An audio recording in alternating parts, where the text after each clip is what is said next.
Hello students, I am your biology faculty Abhinav Singh. और आज के इस वीडियो में हम लोग एनिमल टिश्यू के अंतर्गत हम लोग एनिमल टिश्यू के फर्स्ट टाइप एपिथेलियल टिश्यू को डिस्कस करेंगे। चलिए देखते हैं।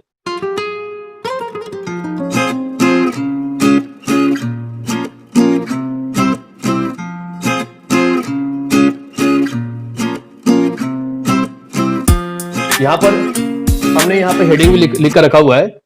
ठीक है, आज का जो हमारा टॉपिक है वो है epithelial tissue. Actually this epithelial tissue is also known as epidermal tissue. This epithelial tissue is also known as epidermal tissue. तो सबसे पहले हम लोग टर्मिनोलॉजी को देखते हैं, टर्म को देखते हैं। देखो, ईपी का मतलब होता है आउटर, और थेलियल जो होता है थेलियल का मतलब होता है लेयर। ठीक है, इसका मतलब क्या हुआ? Epithelial tissue is a group of epithelial cells or outer covering cells having similar structure and function। जैसा कि हम लोग जानते हैं, अगर ये एनिमल टिश्यू का फर्स्ट टाइप है, हमारे जैसे एनिमल बॉडी के बारे में हम लोग बात करें, कोई भी एनिमल बॉडी है, ठीक है, चाहे ह्यूमन बीइंग की बात करें या किसी भी एनिमल्स की बात करें, तो उनका जो एनिमल बॉडी होगा उसका आउटर कवर भी एक प्रोटेक्टिव कवरिंग के रूप में जो एक टिश्यू यहां अवेलेबल होगा, उसे ही हम लोग यहां क्या कर रहे हैं? एपिथेलियल टिश्यू कह रहे हैं या एपिडर्मल टिश्यू कह रहे हैं। ठीक है, इसे हम लोग इपिथीलियम भी कहते हैं। यहां मेंशन किया हुआ है, आप देख सकते हो, इपिथीलियम भी कहा जाता है। ठीक है, इपिथेलियल टिश्यू, एपिडर्मल टिश्यू और इपिथीलियम तीनों एक ही चीज है।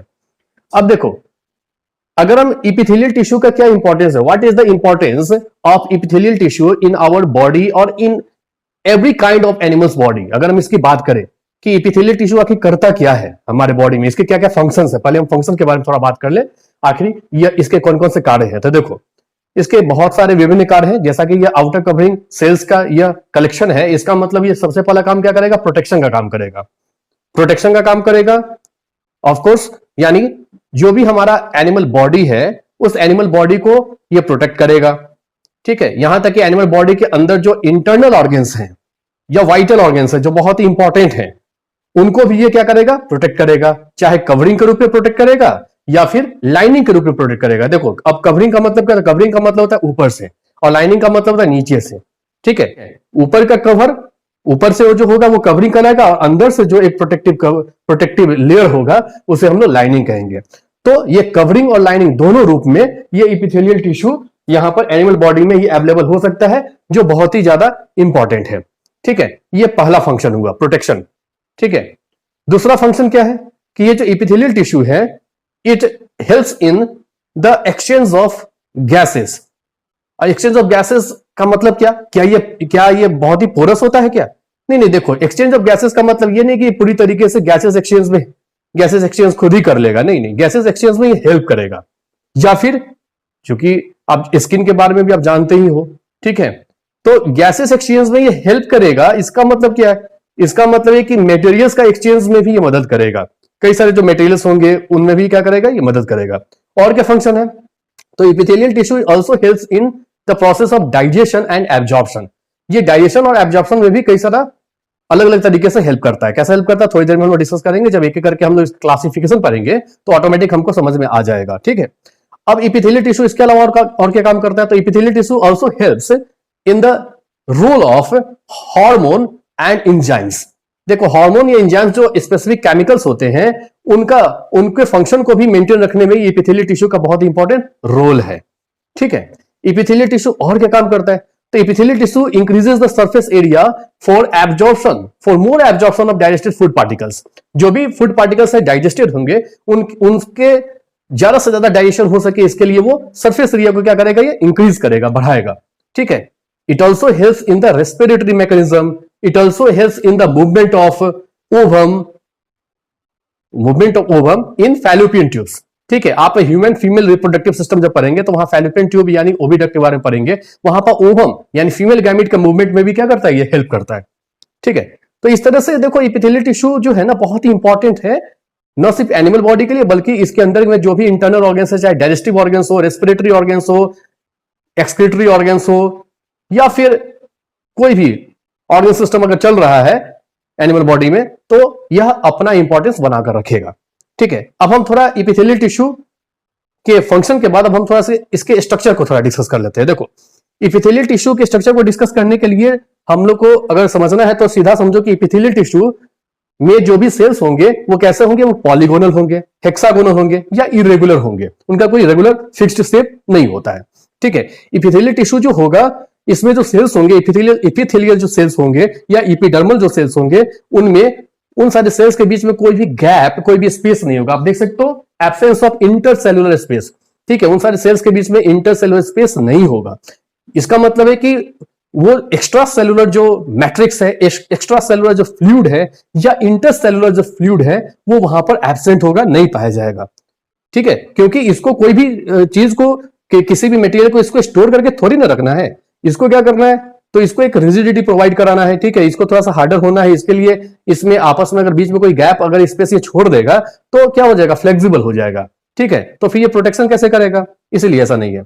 इसके अंदर के ये जो एपिडर्मल सेल्स हैं इनमें जो साइटोप्लाज्म होगा वो बहुत ही डेंस साइटोप्लाज्म होगा। ठीक है, पूरी तरीके से वो बिखरा होगा, बहुत ही डेंस होगा।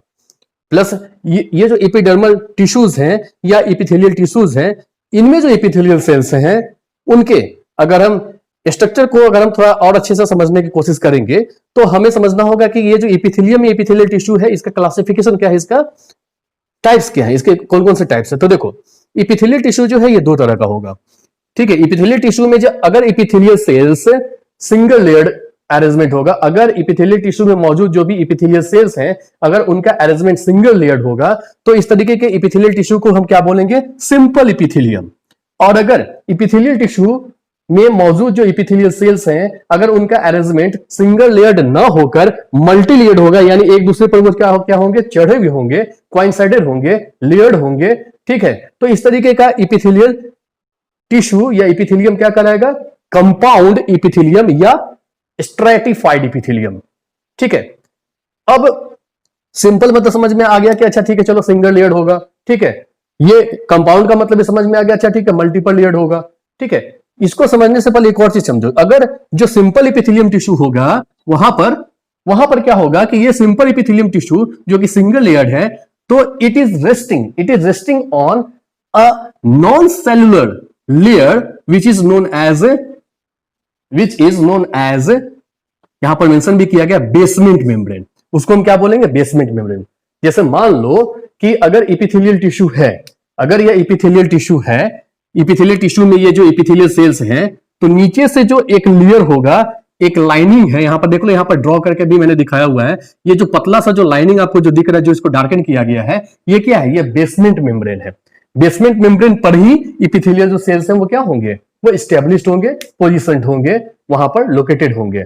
ठीक है, ये जो बेसमेंट मेम्ब्रेन होगा ये नॉन सेलुलर है। नॉन सेलुलर है मतलब ये कोई सेलुलर अरेंजमेंट इसका नहीं है, इसका किसी भी तरह का कोई भी सेलुलर मैकेनिज्म नहीं है। बस ये प्रोटेक्शन करेगा, ये प्रोटेक्ट करेगा किसको, एक समझो कि एक सपोर्ट प्रोवाइड कराएगा किसको, इन एपिथेलियल सेल्स को।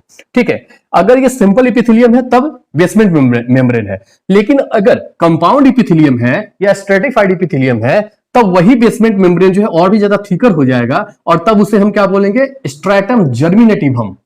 नाम में बस थोड़ा फर्क है, काम बस वही है। यहां पर यह भी जो स्ट्रैटम जर्मिनेटिवम है ये क्या करेगा, ये भी इसी बेसमेंट मेम्ब्रेन की तरह यहां पर और अच्छे तरीके से बेसिक सपोर्ट प्रोवाइड कराएगा। ठीक है, अब देखो जो सिंपल एपिथेलियम है या कंपाउंड एपिथेलियम है, ये दोनों एपिथेलियम असल में तीन तरह के होते हैं, जनरली तीन तरह के। किसके आधार पर, on the basis of the shape of the epithelial cells. जो एपिथेलियल सेल्स हैं उनके शेप के आधार पर ये तीन तरह के होंगे। अब कैसे तीन तरह के हैं तो आप देख सकते हो यहां पर तीन तरीके का लिखा गया है। पहला क्या है, आप यहां देख रहे हो, यह है स्क्वैमस। ठीक है, दूसरा क्या है, क्यूबॉइडल। आप देखो यहां स्क्वैमस, यह है क्यूबॉइडल, और तीसरा है कॉलमनर। ठीक है, अब स्क्वैमस क्या है, स्क्वैमस नाम क्यों है, स्क्वैमस इसलिए क्योंकि ये जो एपिथेलियल सेल्स हैं ये कैसे हैं, ये फ्लैट होंगे। ये कैसे होंगे, ये बिल्कुल फ्लैट होंगे, बिल्कुल फ्लैट होंगे। जैसे आपने टाइल्स देखा होगा, घर में आपने टाइल्स देखा होगा ना, तो जो टाइल्स होते हैं क्या होता है, बिल्कुल फ्लैट होते हैं ना। ठीक है, तो बस इसी तरह का यहां पर ये फ्लैट सेल्स होंगे। अगर फ्लैट सेल्स अगर सिंगल लेयर्ड है तो वो कहलाएगा सिंपल स्क्वैमस एपिथेलियम। अगर यही फ्लैट सेल्स जो है अगर ये मल्टीपल लेयर्ड है या मल्टी लेयर्ड है तो ये क्या कहलाएंगे, तो ये कहलाएंगे यहां पर आपको कंपाउंड स्क्वैमस एपिथेलियम, या इसे ही हम कहेंगे स्ट्रेटिफाइड स्क्वैमस इपिथेलियम। अब देखो इसको थोड़ा एक और अच्छे तरीके से समझ लो। देखो स्क्वैमस का मतलब, हाँ चलो ये क्लियर हो गया कि स्क्वैमस जो है, स्क्वैमस का मतलब होगा यहां पर सेल्स कैसे होंगे, बिल्कुल फ्लैट होंगे, ठीक है। प्लस ये जो स्क्वैमस जो होगा, ठीक है, ये फ्लैट सेल्स तो होंगे और वो यहां पर बेसमेंट मेम्ब्रेन पर लोकेटेड भी होंगे, और उनका जो शेप होगा वो कैसा होगा, इनका जो शेप होगा ये बिल्कुल समझो कि बिल्कुल फ्लैट होगा, इरेगुलर भी आप कर सकते हो इसको, ठीक है। और इसमें सेंट्रल न्यूक्लियस प्रेजेंट होगा, इसमें सेंट्रल न्यूक्लियस प्रेजेंट होगा, डेंस साइटोप्लाज्म होगा, साइटोप्लाज्म बहुत ही डेंस होगा, ठीक है।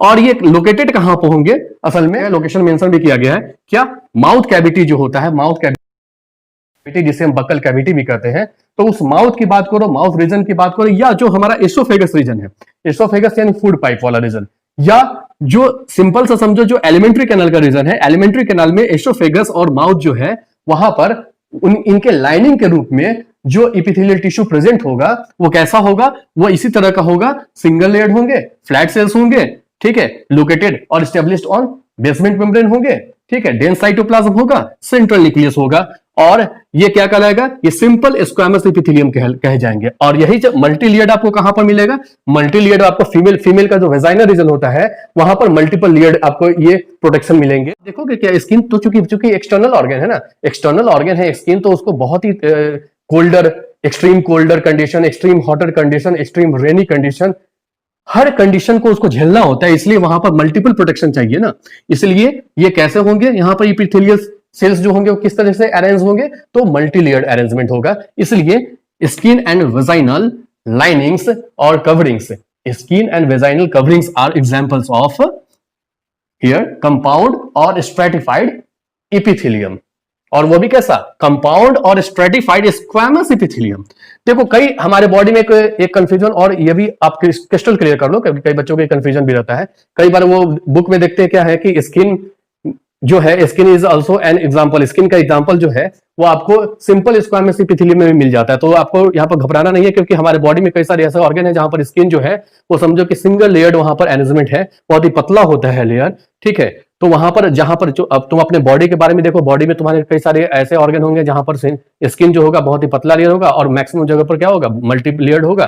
तो अगर पतला लेयर है, सिंगल लेयर है, तो भी स्किन जो है यहां पर एक तरह से सिंपल स्क्वैमस इपिथेलियम का एग्जांपल हो जाएगा, और जनरली मल्टी लेयर्ड होता ही है, इसलिए स्किन जो है वो क्या हो जाएगा, वो आपको कंपाउंड या स्ट्रेटिफाइड स्क्वैमस इपिथेलियम का एग्जांपल हो जाएगा। ऐसे एग्जाम में आप यह बात मानकर चलो, skin is the best example of simple stratified squamous epithelium. देखो अगर इपिथेलियल सेल्स का शेप अगर क्यूब लाइक होगा, और वो जो क्यूब लाइक सेल्स होंगे उनका अरेंजमेंट अगर सिंगल लेयर्ड है, तो इस तरीके का इपिथेलियम क्या कहलाएगा, क्यूबॉइडल इपिथेलियम। और क्यूबॉइडल इपिथेलियम में भी कैसा, अगर सिंगल लेयर्ड है तो सिंपल क्यूबॉइडल इपिथेलियम, ठीक है। देखो क्यूबॉइडल का मतलब है, ऐसा मत सोच लेना, क्यूबॉइडल का मतलब ऐसा नहीं है कि इसमें जो सेल्स होंगे वो इपिथेलियल सेल्स कैसे होंगे, क्यूबॉइडल होंगे, क्यूबॉइड शेप के होंगे, नहीं ऐसा नहीं है, ठीक है। तुम ही सोचो ना, टिश्यू है, ये टिश्यू है ना, टिश्यू है इसका मतलब क्या, ग्रुप ऑफ सेल्स है, ठीक है, सेल्स काफी सारे सेल्स मिलकर एक ग्रुप बना रहे हैं। तो क्यूब तुमने देखा होगा और क्यूबॉइड देखा होगा, तो क्यूब जो होते हैं, काफी सारे क्यूब अगर एक जगह कलेक्शन होगा, काफी सारे क्यूब्स का अगर एक जगह कलेक्शन होगा, तो उन सारे क्यूब्स को जोड़कर अगर उनको गौर से तुम देखोगे तो एक क्यूबॉइड के शेप में तुमको नजर आएगा, बस यही समझो। यानी इसमें सेल्स जो होंगे वो क्यूबॉइडल नहीं होंगे, क्यूब लाइक सेल्स होंगे। और वो जो क्यूब लाइक सेल्स होंगे अगर सिंगल लेयर्ड है अरेंजमेंट, वो क्यूब लाइक सेल्स मिलकर अगर सिंगल लेयर्ड अरेंजमेंट बना रहे हैं तो कहलाएंगे सिंपल क्यूबॉइडल इपिथेलियम। और अगर वो क्यूब लाइक सेल्स मिलकर मल्टीपल लेयर्ड अरेंजमेंट बना रहे हैं, एक दूसरे पर चढ़े हुए एक से ज्यादा लेयर बना रहे हैं, तब इस तरीके का इपिथेलियम क्या कहलाएगा, वो कहलाएगा स्ट्रेटिफाइड क्यूबॉइडल इपिथेलियम, ठीक है। यहां पर कुछ आप एग्जांपल्स देख सकते हो। अब देखो सिंपल क्यूबॉइडल इपिथेलियम के एग्जांपल क्या है, तो सैलिवरी ग्लैंड्स जो होते हैं, सैलिवरी ग्लैंड्स के जो डक्ट्स होते हैं, सैलिवरी ग्लैंड्स में जो भाई सैलिवरी ग्लैंड्स में जो भी नलिकाएं होती है वो, इसके अलावा कुछ म्यूकस सेल्स होते हैं या गॉबलेट सेल्स होते हैं। म्यूकस सेल्स जो होते हैं या गॉबलेट सेल्स वो म्यूक्सिन सिक्रीट करते हैं, ठीक है। तो इस तरीके के जो सेल्स होते हैं या जो डक्ट्स होते हैं उनका प्रोटेक्शन कौन करेगा, तो ये सिंपल क्यूबॉइडल इपिथेलियम, ठीक है। इसके अलावा वो प्रोटेक्शन ही नहीं करेगा बल्कि सिक्रीशन भी करेगा, कुछ केमिकल का सिक्रीशन करेगा, चाहे एंजाइम्स के रूप में हो या फिर हार्मोन्स के रूप में हो। आगे देखते हैं। अब देखो यहां पर क्या है, अगर वो क्यूब लाइक सेल्स का मल्टीपल अरेंजमेंट है तो ऐसा क्यूबॉइडल इपिथेलियम क्या कहलाया था, स्ट्रेटिफाइड क्यूबॉइडल इपिथेलियम। और वो कहां प्रेजेंट होंगे, तो वो और भी जो सारे जो ग्लैंड्स हैं उनमें प्रेजेंट होंगे। ग्लैंड्स में प्रेजेंट होंगे मतलब जैसे मान लो कि थायराइड फॉलिकल्स है, थायराइड ग्लैंड्स में जो फॉलिकल्स होते हैं उनमें प्रेजेंट होंगे, ठीक है। इसके अलावा उनमें प्रेजेंट होंगे मतलब उनको उनके कवर के रूप में प्रेजेंट होंगे, ठीक है। और उसी तरह से जो भी यूरिनरी सिस्टम की अगर हम बात करें, अगर हम अपने एक्सक्रीटरी सिस्टम की बात करें तो उसमें नेफ्रॉन्स प्रेजेंट होते हैं। किडनी का स्मॉलेस्ट और स्ट्रक्चरल यूनिट क्या कहलाता है, नेफ्रॉन। और नेफ्रॉन में जो डक्ट्स होते हैं, वो जो किडनी ट्यूब्यूल्स होते हैं उनके डक्ट्स में, जैसे डीसीटी आपने पढ़ा होगा, डिस्टल कन्वोल्यूटेड ट्यूब्यूल, या पीसीटी पढ़ा होगा, प्रॉक्सिमल कन्वोल्यूटेड ट्यूब्यूल, या हेनले का लूप पढ़ा होगा। ये सब क्या है, ये सब नेफ्रॉन के पार्ट्स हैं। और डक्ट्स वाला रीजन है, वो डक्ट्स वाला रीजन, ट्यूब्यूल वाले रीजन भी प्रोटेक्टेड होगा किस तरह के एपिथेलियम से, तो यहां मल्टीपल लेयर अरेंजमेंट है इसलिए कहलाएगा स्ट्रेटिफाइड क्यूबॉइडल एपिथेलियम, ठीक है। और ये सारे के सारे सेल्स कैसे होंगे, क्यूबिकल होंगे। एक चीज और ध्यान में रखना कि ये जो क्यूबॉइडल एपिथेलियम होंगे, यही क्यूबॉइडल एपिथेलियम बाद में ये चेंज हो जाते हैं, मॉडिफाई हो जाते हैं किसमें, ग्लैंडुलर एपिथेलियम में। अब ग्लैंडुलर एपिथेलियम नाम से पकड़ो कि ग्लैंड से रिलेटेड हो गया, यानी यही ग्लैंड्स का भी फॉर्मेशन करते हैं इन सारे ऑर्गन्स में, इन सारे लोकेशंस में। अब तुम भी देखो ना, सैलिवरी ग्लैंड्स में बोल रहा था एग्जांपल के तौर पर, ठीक है, तो ग्लैंड है ना। उसी तरह से थायराइड ग्लैंड में बोल रहा था तो वो भी क्या है, ग्लैंड है ना, ठीक है। तो ये सिंपल समझो कि क्यूबॉइडल एपिथेलियम जो है बाद में या और भी मॉडिफाई करके वो ग्लैंडुलर एपिथेलियम में, ग्लैंड्स में कन्वर्ट हो जाते हैं, ग्लैंड्स में चेंज हो जाते हैं, मॉडिफाई हो जाते हैं। और ग्लैंड्स तुमको पता होना चाहिए दो तरह के होते हैं, एक्सोक्राइन ग्लैंड और इंडोक्राइन ग्लैंड। एक्सोक्राइन का मतलब होता है कि डक्टफुल ग्लैंड, यानी जिनसे जो सिक्रीशन होगा वो डक्ट के माध्यम से एक जगह से दूसरे जगह जाएगा, ट्रांसफर होगा। और दूसरे जो ग्लैंड होता है वो कहलाता है इंडोक्राइन ग्लैंड। और इंडोक्राइन ग्लैंड जो होते हैं उनका सिक्रीशन जो होगा वो हार्मोन्स होते हैं, और वो सीधा ब्लड स्ट्रीम में इंटर कर जाते हैं और अपने टारगेट साइट पर पहुंचकर अपना असर दिखलाते हैं, ठीक है। तो ये सारे ग्लैंड्स में कन्वर्ट हो जाएंगे, इसलिए ग्लैंडुलर एपिथेलियम के रूप में ट्रांसफॉर्म भी हो जाता है। उसी तरह से अगर हम कुछ ऐसे एपिथेलियल सेल्स होते हैं जो कैसे होंगे, जो पिलर लाइक होंगे। अगर वो पिलर लाइक है तो क्या कहलाएंगे, कॉल्यूमनर एपिथेलियम कहलाएंगे। और ये जो कॉल्यूमनर एपिथेलियम है, जो पिलर लाइक सेल्स वहां प्रेजेंट है, ठीक है, तो ये दो तरह के होंगे। एक क्या होगा, एक सिलिएटेड होगा, सिलिएटेड, और दूसरा जो होगा नॉन सिलिएटेड। जैसा कि नाम आप खुद पकड़ सकते हो, सिलिएटेड का मतलब वहां पर क्या होगा, वहां पर प्रेजेंस ऑफ सिलिया होंगे, वहां पर सिलिया प्रेजेंट होगा। सिलिया क्या होता है, तो हम लोग ने साइटोलॉजी में सेल में हम लोग पढ़ चुके हैं कि सिलिया जो होता है वो लोकोमोटरी पार्टिकल होता है। उसका काम क्या, लोकोमोशन करना, मूवमेंट में हेल्प करेगा, ठीक है। तो यहां पर किसके मूवमेंट में हेल्प हो रहा है, तो लोकेशन से तुम एग्जांपल से तुम समझ जाओगे। जैसे यहां पर लोकेशन क्या है, ये कहां प्रेजेंट होता है, तो देखो ये सिलिएटेड कॉल्यूमनर एपिथेलियम कहां प्रेजेंट होता है, तो ये हमारे रेस्पिरेटरी ट्रैक्ट में प्रेजेंट होता है, या ओविडक्ट में, ओविडक्ट यानी फैलोपियन ट्यूब में। अब रेस्पिरेटरी ट्रैक्ट की अगर बात करें तो हमारे रेस्पिरेटरी सिस्टम को तुमने देखा होगा, जो रेस्पिरेटरी सिस्टम होता है वो कैसा होता है, तो उसमें तुम जानते हो कि उसमें ट्रैकिया होता है, उसमें नेजल चैम्बर होता है, नेजल पैसेज होता है, उसमें लंग्स होता है, ठीक है। तो ये जो सारे के सारे जो भी रीजन्स हैं, उन सारे रीजन्स में वो रेस्पिरेटरी पैसेज है, रेस्पिरेशन का वहां काम हो रहा है, ब्रीदिंग का काम हो रहा है, इनहेलेशन का काम हो रहा है, एक्सहेलेशन का काम हो रहा है, तो वहां पर एयर का मूवमेंट हो रहा है ना। तो ये जो भी तरह का मूवमेंट हो रहा है किसकी वजह से हो रहा है, सिलिया की वजह से हो रहा है, वहां सिलिया प्रेजेंट है, ठीक है। इसके अलावा अब अगर आप गौर से देखोगे तो एक और एग्जांपल यहां मेंशन किया गया सिलिएटेड कॉल्यूमनर एपिथेलियम में, वो है ओविडक्ट। ओविडक्ट क्या है, oviduct is also known as fallopian tubes. देखो ह्यूमन फीमेल रिप्रोडक्टिव सिस्टम जब हम लोग पढ़ेंगे तो उस समय हम लोग देखते हैं क्या है कि वहां पर ह्यूमन फीमेल्स में दो यानी एक पेयर ओविडक्ट्स या फैलोपियन ट्यूब्स पाए जाते हैं, ठीक है। वो जो फीमेल्स होती हैं उनमें दो ओवरीज पाए जाते हैं, और ओवरी में क्या होता है, oogenesis होता है। oogenesis यानी फीमेल गैमिट ओवम का प्रोडक्शन होता है, या ओवम मैच्योर्ड होता है, ठीक है। और वो जो ओवम मैच्योर्ड होता है, वो ओवम जो है ओवुलेशन करके, यानी वहां से उस ओवरी से निकल के कहां चला आता है, वो ऊपर वाले ऑर्गन में, ऊपर वाले ऑर्गन को क्या बोलते हैं, ओविडक्ट या फैलोपियन ट्यूब। तो असल में जनरली जो ओवम होता है वो असल में नॉन मोटाइल होता है, वो मूव नहीं कर सकता, लेकिन उसको मूव करने में कौन मदद करता है, उसको वो असल में उसको मूव कौन कराता है, तो उसको मूव कराता है यही सिलिया।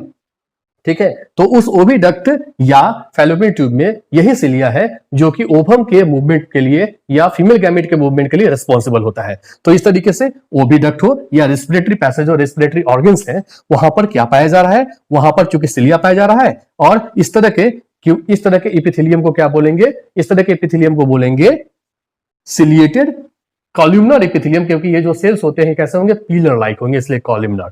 जबकि दूसरा जो कॉलमनर इपिथेलियम होता है वो कहलाता है non ciliated epithelium. Non ciliated का मतलब होता है वहां पर सिलिया प्रेजेंट नहीं होगा। वहां पर सिलिया नहीं प्रेजेंट होगा तो क्या प्रेजेंट होगा, वहां पर विल्ली प्रेजेंट होगा, विलाई प्रेजेंट होगा। विलाई क्या होते हैं, विलाई जो होते हैं ये एब्जॉर्प्टिव सरफेस एरिया को इंक्रीज कराते हैं। डाइजेशन में एब्जॉर्प्शन में बहुत ही इंपॉर्टेंट रोल प्ले होता है। और इसके एग्जांपल्स क्या हैं, तो ये कहां पाए जाएंगे जनरली, ये स्टोमैक में, ये इंटेस्टाइन में, जो स्मॉल इंटेस्टाइन देखोगे वहां पर, स्मॉल इंटेस्टाइन का जो लार्जेस्ट पार्ट होता है इलियम, वहां पर आप देखोगे ऐसा जो बहुत ही क्वाइल्ड स्ट्रक्चर होता है, वहां पर देखोगे कि वो अपने सरफेस एरिया को, एब्जॉर्प्टिव सरफेस एरिया को क्या करता है, इंक्रीज कर देता है। ठीक है। तो ये सारा काम किसकी वजह से हो रहा है, ये उस विल्लाई की वजह से हो रहा है, विल्ली की वजह से, माइक्रो विल्ली की वजह से हो रहा है। वहां पर सिलिया प्रेजेंट नहीं है, लेकिन वो चूंकि पिलर लाइक सेल्स वहां प्रेजेंट है, इसलिए इस तरह के इपिथेलियल टिश्यू को क्या कहा गया, नॉन सिलिएटेड की कॉलमनर इपिथेलियम। और जैसा कि एक चीज और याद रखना, क्यूबॉइडल इपिथेलियम की तरह ही ये कॉलमनर इपिथेलियम भी आगे ग्लैंडुलर इपिथेलियम में कन्वर्ट हो सकते हैं, ट्रांसफॉर्म हो सकते हैं। तो इस तरीके से यहां पर एक क्लासिफिकेशन में पढ़ा। एक और लास्ट आप फाइनली एक अंतिम बात आप समझ लो, थोड़ा सा एक्सेप्शनल है, वो क्या है, एक और यूनिक इपिथेलियल टिश्यू जो होता है उसे हम लोग कहते हैं ट्रांजिशनल इपिथेलियम। ट्रांजिशनल इपिथेलियम नाम से समझो, ट्रांजिशन में हेल्प करता है। ट्रांजिशन में हेल्प करता है मतलब क्या, मतलब असल में ये क्या है ना, ट्रांजिशनल इपिथेलियम जो है ये, इसका एग्जांपल पहले देख लो। इसका एग्जांपल है यूरिनरी ब्लैडर। यूरिनरी सिस्टम के जो ऑर्गन्स है वो इसके एग्जांपल्स है, खासकर यूरिनरी ब्लैडर। यूरिनरी ब्लैडर जो होता है वो अगर इम्प्टी जब रहता है, जब खाली रहता है, जब उसमें यूरिन फिल्ड नहीं होता है, तो उस कंडीशन में वो कैसा होगा, तो उस कंडीशन में वो क्यूबॉइडल अरेंजमेंट होता है, वो क्यूबॉइडल शेप बनाता है, इसलिए वहां पर क्यूबॉइडल इपिथेलियम वहां पर प्रेजेंट होता है। और यही क्यूबॉइडल इपिथेलियम ट्रांसफॉर्म हो जाएगा किसमें, स्क्वैमस एपिथेलियम में। कब, जब urinary bladder is filled with urine. जब यूरिनरी ब्लैडर एम्प्टी नहीं रहेगा, वो फिल्ड हो जाएगा यूरिन से, तब वो फ्लैट हो जाएगा। और तब कैसा, शेप के आधार पर, तब वहां पर वही क्यूबॉइडल इपिथेलियम किसमें ट्रांसफॉर्म हो गया, किसमें ट्रांजिशन हो गया, किसमें चेंज कर गया, किसमें कन्वर्ट हो गया, तो वो यहां पर स्क्वैमस एपिथेलियम में। तो ये यूनिक है, ये एक्सेप्शनल इपिथेलियम है, इसको बोलते हैं ट्रांजिशनल इपिथेलियम। तो बच्चों इस तरह से हमने इपिथेलियल टिश्यू को यहाँ पर बहुत अच्छे से कवर कर लिया है। आपको यह चैनल अगर आपने सब्सक्राइब नहीं किया तो सब्सक्राइब कर लो, ठीक है। इस तरह के बहुत सारे वीडियोस हैं, इंफॉर्मेटिव वीडियोस हैं, और जब भी मेरा वीडियो देखो तो पूरा देखो, उससे ही आपको बहुत सारे इंफॉर्मेशन मिलेंगे। अगर वीडियो को स्किप करोगे तो उससे नुकसान तुम्हारा होगा, ठीक है। और बेहतर होगा कि हमारे वीडियोस को आप अपने फ्रेंड्स में भी शेयर करो, ताकि वो लोग भी तुम्हारी तरह बहुत ज्यादा बेनिफिट उठा सके। सो मिलते हैं नेक्स्ट वीडियो में। Thank you very much, thanks a lot.